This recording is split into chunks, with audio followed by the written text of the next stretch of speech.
This video is going to be another stock chart analysis video and ito yung 10 stocks na pag-uusapan ko sa video na to. So as usual, before we talk about the individual stocks, punta muna tayo sa PSEI para sa overall market conditions. So the last time that I did a stock chart analysis video, the basis of the candles were the November 7 candle, no? And during this period, alam naman natin that the PSEI was moving towards a downward channel. And I was expecting, na the PSEI would move inside this box. And ang bullish nga na perspective natin is if it makes a breakout here, no? Kaso lang, hindi nangyari yon. It moved lower, pero at a much earlier period. So, I was expecting kasi na matagal-tagal pa before siya ulit magkabuhusan, no? But unfortunately, nangyari, no? Last trading week. So, alam naman natin kung ano yung reason kung ba't nagkaroon ng bentahan. So, because of the expose, no? Ni Zaldico, because of the flood corruption scandal na nangyari. So, of course, that leads to less investor confidence. Kaya marami talagang napasell ng dahil doon. So, syempre, maraming matatakot dyan. So, of course, we're going to remove this consolidation already. And I'm still going to retain this arrow as an indication na para sa akin, ito talaga yung magsasabi na somehow bullish or naging optimistic na yung scenario ng PSEI if it moves above this level. So, ngayon kasi, since it already made a breakdown sa 5.7 and below this channel, pwede pa rin naman na bumalik siya sa loob nito. Although unlikely, but still possible. Pero sa ngayon, downward move talaga yung nakikita ko, no? And na-plot nga natin before that the next support is 5-4 levels na, no? So, yung support pa niya, no, during the COVID pandemic levels. So, yan na lang yung natitirang support, no, before it drops further. At pag nabutas pa yan, no, baka abutin pa tayo ng 5,000 levels, no? So, dapat hindi umabot doon. So, ngayon, kailangan sigurong makapunta ng PSEI talaga above dito sa 5.7. Kahit dito na lang siya bumalik sa loob ng downward channel niya. So, it's interesting to see what will happen this coming trading week. So, abangan natin yan. So, first stock na pag-uusapan natin, so that's JFC. So, for Jollibee Foods Corporation, the last time that I reviewed this stock, no, sobrang tagal na pala. So, 2 months ago pa, nung August 20 pa. And during this period, I was able to plot certain levels. So, yung JFC kasi was moving towards this trend line, no, na pattern. And nakapag-breakout nga siya during this period. And I plotted R1 as R2 resistance during this period. Pero alam naman natin na humina yung market, no, by end of August towards September. So, syempre, JFC being a part of the PSEI, bababa din talaga siya. And hindi man lang niya naabot, no, yung resistance niya sa R1 and R2.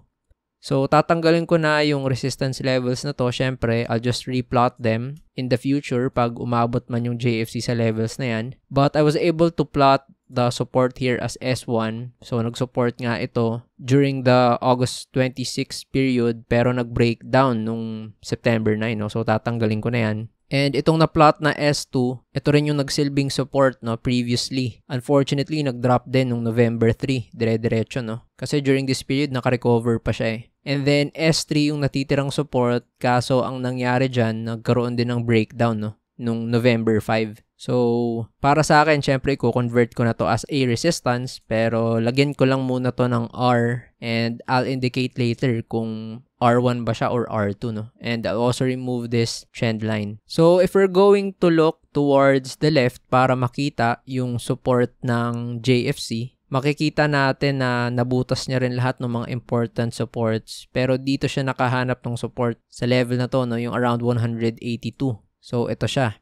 That's why dito siya nakahanap ng support na pumigil ng prices pababa. Pero ngayon, no, mukhang itatry pa niyang mag-breakdown dito sa level na to. So, of course, this is going to be your S1 support. And I think your JFC can possibly move sa range na to. So, I'm going to consider this as a possible resistance already, yung upper part ng range, no? So, ito yung R1. And of course, this level is going to be your R2. And itong level na to, which created a double bottom support sa 210.90 na level. So, syempre, R3 na yan. So, what caused the drop sa JFC? We can see kasi na meron ditong descending triangle pattern. And the thing about your descending triangle na pattern is kapag nag-breakdown siya sa support, now all you have to do is check yung peak going to the lows. So, ito siya. Yan yung peak ng triangle. Ito yung lows. And then, you're going to move the pattern towards the breakdown. And makikita mo, sumakto talaga siya dito, no? So, ngayon, JFC might create another pattern here. So, another box. So, halimbawa, tumagal yung consolidation around this level and it creates a pattern here na isang box. So, pag halimbawa, nag-breakdown ulit siya, then posible na umabot siya dito for the chart pattern target again. So, tingin tayo towards the left, no, kung may next support. So, ayun, medyo may next support nga na malapit. So, itong level na to, 163. Pero ito, meron tayong possible double bottom, no? So, pwede niya ulit puntahan yung chart pattern targets na yan. So, ibig sabihin, pwede kong i-consider ito na level sa 169, no? As the possible S2. Tapos, itong 163.24 na area as a possible S3. So, pag nabutas pala yung current support ng JFC, no? Pwede pang pumunta sa levels na to. So, dapat wag naman ganun. So, in order to invalidate yung ginagawang move ng JFC, of course, it needs to make a breakout sa R3, no? Kasi, if this trend line continues, no, we can still plot it here. Sumasakto, no, towards R2 tapos R1 pa rin. So, ibig sabihin, kailangan niya talagang malagpasan yung R3 to prevent the movement towards the S2 to S3 prices. So, next up, Glow. So, for Glow, the last time that I reviewed the stock, matagal na rin. So, around last week of August pa. And I think I need to change the levels, no? Since may nabago na sa stock. So, yung S1, na-plot ko before around this level and it actually acted as the support sa stock na to. So, during November 7, nagkaroon ng breakdown pero nabawi lang din, no? So, syempre, support level pa rin natin yan. And the S2 is a multi-year low. But hindi naman niya inabot yun. So, I'm still going to extend this at potential support pa rin yan, no? Pero for me, the strong support would now be this area. Kasi ito na yung naging current swing low niya, no? So, itong line na to, 1491.46, meron kasi akong average price dyan, no? So, I'm currently up by around 7% sa Globe. So, napag-usapan ko yan sa 24K to 1M challenge, no? Kung bakit at kung paano ko pinasok yung Globe and kung saan yung potential target prices ko sa kanya. So, ngayon, I need to adjust the levels for Globe. I'm going to remove this R1 resistance and I'm going to consider this R2 resistance as R1 sa ngayon. So, nakikita naman natin, nahirapan siya. So, that's probably because of this double bottom support sa short term and this possible resistance here. So, yung R2 levels, magiging ng ito, yung previous na R3. And syempre, yung R4, gagawin ko tong R3. So, ang gusto kong makita sa Globe, no, dito siya magkaroon ng consolidation between R1 and R2. Pero baka dito mangyari yung consolidation around this area, no. Basta importante hindi na siya bumaba below the MA100. Yan yung mas gusto natin para may potential pa mag-continue yung trend. So, next stock, SCC. So, for SCC, the last time that I talked about the stock, October 22 pa, sa stock chart analysis. So, halos 1 month ago, no? And I plotted the resistances here sa R1, itong level nga na to. So, hindi niya nalalagpasan. So, clearly, yan talaga yung naging resistance niya. So, I need to remove these levels kasi kailangan ko nang i-readjust yung mga resistances. So, na-plot ko yung S1 and S2 and dyan siya nakahanap ng support pero nag-breakdown. And then, I also plotted S3, which acted as the support for a few days, no, nung November 11 to November 12. Pero, nag-breakdown lang din. Pero, yung pinaka-recent na time na napag-usapan ko tong SCC is because of the goodbye or goodbye na video. So, I'll put the link sa upper right ng screen, no. So, if you want to watch how I was able to anticipate the drop of SCC and kung saan siya papunta, make sure to watch that video. So, for SCC, ang kailangan kong i-adjust na resistances dito, syempre ito, tatanggalin ko na tong S3 levels and I'm going to replace this as the R1. And yung S2, tapos S1, tatanggalin ko na rin to. And I'm gonna change this towards a range na lang and gagawin ko yan R2 resistance. So, for the support, mukhang ito na yung magiging last na support ng SCC for the short term. So, S1 tayo dyan at 27.25, no? Pag nabutas yan, marami kang pwedeng puntahan na support na medyo magkakalapit pero malalim. So, andito tayo sa 26.13 and 24.25. So, balikan natin in present time. So, ito siya. So, yan yung S2 and then this area here is the S3. So, S2 support and S3 support. So, if the market, no, keeps on going down further, syempre yung Semirara is part of the PSEI, then you can expect that the stock can move lower here in the short term to medium term, no? So, S2 and S3 levels. So, in order to negate this move that's SEC is doing, syempre, kailangan niyang makalagpas sa level na to para makabalik siya dito sa malaki niyang consolidation, no? But the thing is, if we're going to look at the pattern na ginagawa ng Semirara, so ito kasi yung malaki niyang consolidation, if we're going to plot the chart pattern here, sa high tapos low, and then we're going to put the chart pattern target sa breakdown niya. So, posible ba na umabot sa 15.44 kung mag-breakdown tapos mahina yung market? So, posible. And kung wala ring fundamentally right na mangyari sa SEC, so of course, it can potentially move lower, no? But I think ito yung mag-act as support sa kanya in the short term to medium term. So, siguro worst case scenario, it can reach this level. But if they can show sa upcoming quarterly reports na nag-i-improve naman yung business, di ba? Or if the market conditions improve, become better, then baka maka-recover, no? Kasi as you all know, bumababa yung income ng SEC. So, abangan natin, no, in the coming weeks kung anong gagawin ng stock na to. So, next up, Bloom. So, another stock na medyo matagal ko na last na napag-usapan. So, around August 22 pa. And ano yung na-plot ko dito before? Gumagalaw kasi yung Bloom sa isang downward channel. And the support that I plotted during this period, ito, yung S2. And mukhang doon nga siya nakahanap ng support, no, during this consolidation. Tapos, pumasok siya sa loob ng downward channel. Unfortunately, yung upper part ng resistance line yung nakapigil sa kanya, no? So, kitang-kita natin yan. So, ngayon, I'm going to change the levels for Bloom. I'm going to remove S1, S2. I'm also going to remove this R1. And I'm going to remove R2 levels and then R3 para mas clear, no? And itong S3, i-maintain ko siya kasi clearly, ayan yung nagiging support ngayon. Pero syempre, S1 ko na to along with this range sa baba. And I'm going to remove this trend line. Pero ito, I think I'm just going to adjust this level around this area. So, ito kasi yung naging point niya na. And i-extend ko lang yung trend line. And I'm going to put a trend line here as the point A and this is the possible point B. So, may isang downward channel na naman na ginagalawan yung Bloom, no? Kung mag-support man itong S1 na support niya. So, ibig sabihin, in order to negate yung move niya, no, towards 260 or 250 and lower, kailangan niya nang makalabas dito sa downward channel na yan. Kaso with how the market is doing and itong earnings ng Bloom, no, negative 200%.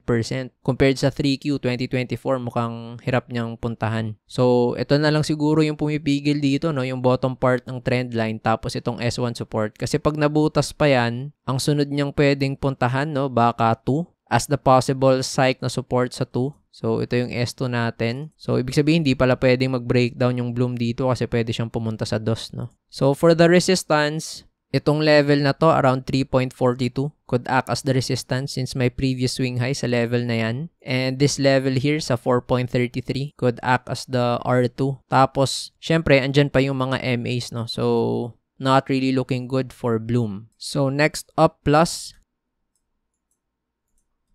So, for Plus, the last time that I reviewed this stock, so halos 1 month ago, so October 27, and during this period, nagsusupport pa nga yung S1, no? And it actually made a move higher and nakapag-breakout siya dito sa R1, pero ayun nga, as expected, napigilan siya nitong R2. Tapos yung madalas kong sinasabi na hahabol yung MAs as the resistance. So, ito nga, humabol yung MA 100 tapos nag-resist, no? So, I'm going to remove this R1 and I'm going to use this R2 as the R1 ngayon. And syempre, adjust ko to ng R2 and ito gagawin kong R3. And syempre, itong sa taas gagawin kong R4. So, the possible support again for Plus is this level. So, S1 pa rin natin yan. And ito pa rin yung S2. And also, Plus can create this consolidation around this area. So, tingnan natin kung ano yung gagawin ng Plus, no? Kung bubutas ba siya ng box na to reach R2 or bubutas ba siya sa ilalim para puntahan yung S1, no, na support. So, next up, CREIT.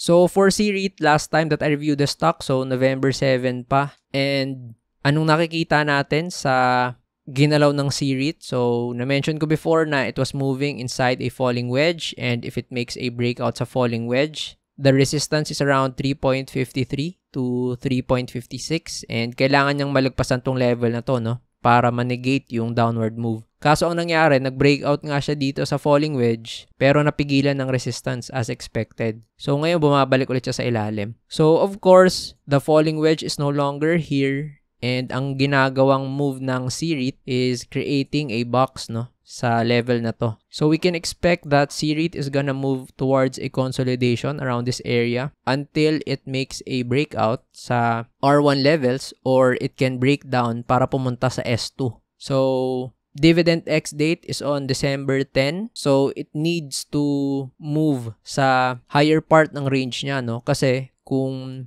andito lang siya sa baba, tapos sumakto sa X-date, pwedeng mag-drop. So, pwedeng yun yung maging cause ng breakdown, no? So, at least, kung andito man siya sa upper part ng range, kahit mag-drop because of the dividends, at least, pasok pa rin siya sa range. Pero, ultimately, ang gusto nating mangyari for C-REIT, kailangan niyang makalagpas pa rin dito sa R1 resistance. So, next up, JGS. So, for JGS, last time I reviewed the stock, October 3. And as expected, wala nga siyang ibang ginawa kundi maglaro dito sa loob ng range na ginagawa niya. Unfortunately, this past week, it made a breakdown sa November 11. So, of course, it made a breakdown sa S1, and syempre, pupuntahan niya yung S2.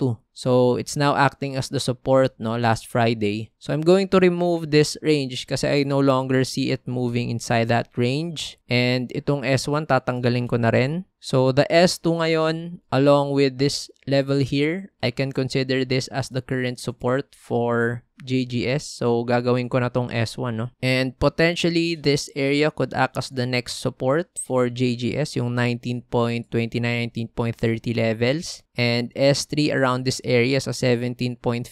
So, medyo malalim, no? So, for the resistance sa JGS, I'm going to treat this level as the resistance. So, ito kasi yung may clear support area before eh. So, syempre, yan yung gagawin kong R1. And this level here, gagawin ko na tong R2. And itong previous na level niya sa R2, yan yung gagawin kong R3, no? So, medyo pangit yung galaw ng JGS dahil nakapag-breakdown na siya sa MA100. So, if it doesn't move above R1 and reach 24 area, I think mataas ang chance na puntahan niya talaga yung S2, no? And even moving lower towards S3.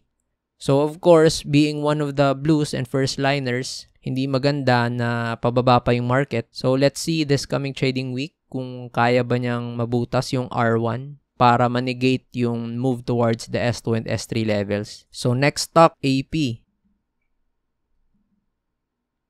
So, for AP, the last time that I talked about this stock, September 10, so 2 months ago. So, during this period, no, gusto na sana niya mag-breakout sa R1 kaso hindi niya magawa. So, not enough buying pressure because of course, the market has been moving lower. And as expected, nag-move siya towards the range. Pero ang pangit lang, dire-diretso yung papunta niya sa baba, no? And sa ngayon, it's actually hovering above the support line sa S1 levels, no? So, we're still going to maintain this level as the support along with your S2 here na medyo malalim, no? And wala rin naman akong babaguhin sa resistance. So, ayan pa rin yung resistance natin. Siguro, ang babaguhin ko lang dito sa AP, aside sa consolidation na ginagawa niyang malaki, I think it's moving toward a falling wedge, no? Sa area na to. Or you can also consider it as a downward channel. So, ito, mukhang papunta nga siya sa lower part ng S1, no? So, ibig sabihin, AP needs to at least make a breakout here. So, siguro, kahit man lang mag-above siya ng 41, no? Para may chance pang pumunta sa higher part ng range. Kasi kung susundan niya yung downward channel or yung falling wedge, pupuntahan niya talaga tong area na to sa below 39. Or worse, it can make a breakdown and move towards S2. So, tingnan natin kung kaya niya nang mag-improve this coming trading week. So, next up, RRHI. So, for RRHI, we talked about this nung October 3. So, more than a month ago. And sabi nga natin, pag nag-breakdown siya sa S2, it could potentially move towards the 30 price area kasi yun yung possible psych support. And the next support could possibly be the chart pattern target kasi ito yung box na ginawa niya, no? Pag nag-cut loss, yung mga nakasalo around this area, of course, it will create more selling pressure and it will lead to these levels. So, ngayon, itong 33.81 na level na previous support niya, syempre ito na yung gagawin kong R1 kasi nag-breakdown na nga siya eh. And I'm going to remove all the levels here as the resistance kasi mukhang hindi niya na aabutin yan in the short term, no? So, tatanggalin ko na rin tong box and tatanggalin ko na yung mga previous support level. So, I'm going to consider this now as possible R2 kasi yan yung support niya dati. So, wala na itong S2 kasi yan yung naging R1 natin, no? So, possible chart pattern target. And ito na yung possible na S2 support, yung psych support sa 30, no? And sa ngayon, ito na yung S1 support around this level sa 32. So, pag nabutas pa tong S1 na to, potential umabot siya ng 30. Tapos yung possible chart pattern target niya yung i-consider ko na S3. So, of course, in order to negate this move, RRHI needs to move past R2 para bumalik siya doon sa consolidation niya. So, pag hindi niya yung nagawa, potentially baka umabot ng 30 pag hindi pa nag-improve yung overall market conditions. So, the next stock, Wilcon. So, for Wilcon, the last time that I talked about this stock 2 months ago, so around first week, second week ng September. And as expected sa ginalaw niya, no, andito lang talaga siya sa loob ng box. And it was actually finding support around S1 level pero nag-breakdown nung katapusan ng October. So I'm going to remove this consolidation and I'm going to treat this S1 level ngayon as the possible resistance since nagkaroon na ng breakdown. So that's 8.10 to 8.36, no? Yan yung R1. And itong level na to, gagawin ko ng R2. So, ito kasi yung kanyang resistance sa ngayon eh, na potential, no, after the R1. Tapos, syempre, andyan pa rin yung MA50 and MA100 along with your psych resistance at 9 and psych resistance at 10. So, itong S2, if we're going to look at it sa ginalaw ng Wilcon, kaka-breakdown niya. And this could potentially be the next possible resistance, no, pag hindi siya naka-recover. So, kung titingnan kasi natin yung move, kaka-breakdown pa lang niya pero wala masyadong malakas na volume, no. So, baka overshoot. So, hindi natin sigurado. So, lalagyan ko lang to ng possible resistance, no, pag na-consider yung move at nag-go lower pa yung price. So, pwede kasing sumasabit or kumakapit pa siya sa support na to eh. So, pwedeng S1 lang yung ilalagay ko dito, no. Pero yung next na possible support talaga ng Wilcon, medyo malalim. So, itong level na to, yung around 5.78 along with the low prices here sa 5.68, no? So, ito yung S2 support. So, pag bumigay talaga itong support na to, kapag lumakas yung volume, then potentially, pwede pa siyang bumaba towards S2. And if it makes a breakdown sa S2, possible psych support at 5, no? So, wag naman sana mag-breakdown sa S2 yung Wilcon because if it reaches 5 and 5 makes a breakdown, then sigurado mas malalim pa yung pwede niyang puntahan. So, ayun lang. That ends the stock chart analysis video. And if you want to watch my other videos, you can click towards the right. And if you found value, learned a lot from this video, make sure to click that like button and subscribe. So, you'll be updated sa mga future videos na i-upload ko pa. So, ayun lang and thank you for watching this video.